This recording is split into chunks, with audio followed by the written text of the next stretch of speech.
samba, para mim, apareceu através de família mesmo, né? Não foi algo que eu vi na rua, alguém tocando. Foi através de vô, de vó, né? Ouvindo em casa. É uma coisa muito familiar mesmo, né? Meus avós eram músicos, né? Meus bisavós eram músicos, maestros. Meu avô era pandeirista, né? Então, para mim, assim, foi consequência, né? Como que nasce uma roda de samba? A minha percepção é a seguinte: ela nasce através de uma necessidade de comunidade, amizade, de interesses mútuos, né? E de musicalidade, né? Por exemplo, quando a gente parte para uma roda de samba mais de projeto, que tem um nome, que tem um local para fazer, ela é uma consequência de encontros de amizade, entendeu?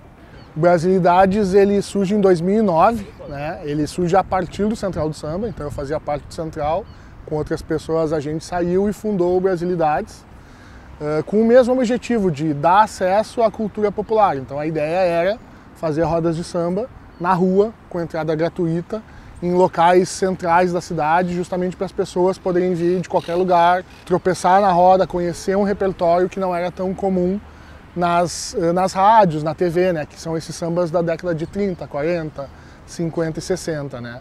A nossa roda era semanal na rua, imagina, semanal colocar uma roda na rua. Tanto é que a gente transitou em alguns locais, né, a gente começou na Travessa, depois foi para o Largo Zumbi, aí depois passou uma parte do tempo no Gasômetro, foi para vários lugares. A gente teve uma época que foi na João Alfredo, que acho que foi o auge que a gente conseguia fechar João Alfredo, e aí lotava, mas sempre nessa batalha de até o último segundo saber se ia estar autorizado, chegar no meio da roda o ônibus não tinha desviado, a gente tinha que manobrar o ônibus, sem falar na questão de recursos financeiros, né? É difícil ainda uma mentalidade naquela época do pessoal apostar em manifestações de rua sem ter um retorno tão direto assim de ingresso, né? Porque o nosso pressuposto era um samba na rua, de graça, acessível para todo mundo, justamente para as pessoas conhecerem esse tipo de repertório, né? Fazer samba em Porto Alegre para mim é como fazer samba em qualquer lugar, assim. É nossa cultura, é base da nossa cultura. E fazer samba em Porto Alegre para mim é fazer samba em casa, assim, né? Sempre morei aqui com todas as dores e as delícias de morar em Porto Alegre. Mas é difícil, mas eu acho que na real é difícil em qualquer lugar, né? Fazer samba, trabalhar com cultura popular é difícil, assim. Não é uma coisa que se tenha tanto apoio financeiro, não é uma coisa que tenha tanto apelo público, apesar de ser cultura popular, justamente por não atender algum tipo de interesse mercadológico, alguma coisa assim. Quando a gente era do Central, a gente sempre tinha uma ideia assim, a gente precisa trazer um grande mestre do samba enquanto ele está vivo aqui para Porto Alegre, né? Botar na praça para tocar.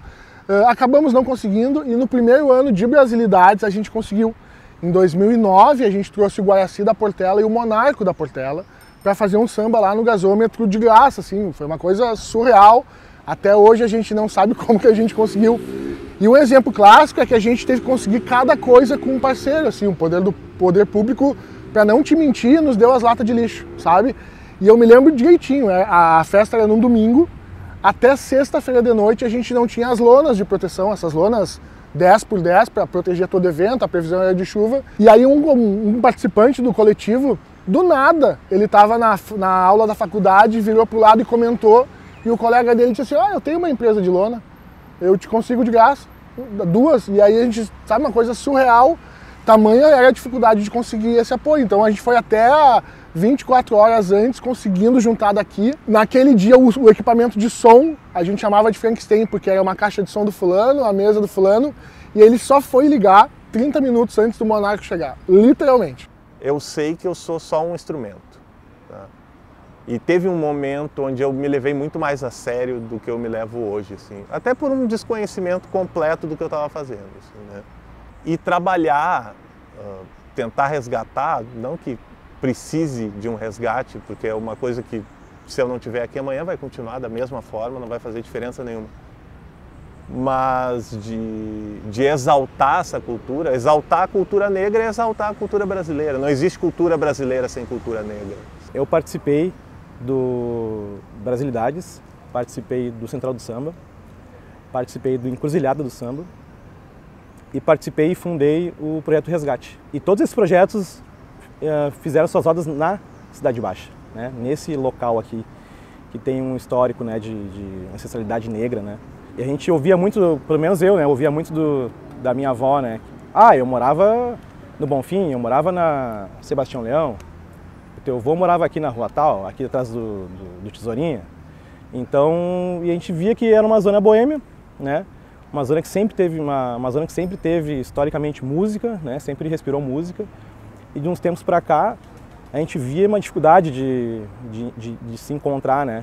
Algum tipo de música que a gente gostava. Então, sempre que a gente pensou em fazer música, poxa, tem que ser lá, né? Até para resgatar essa história dos nossos pais, avós, que faziam a música aqui, né?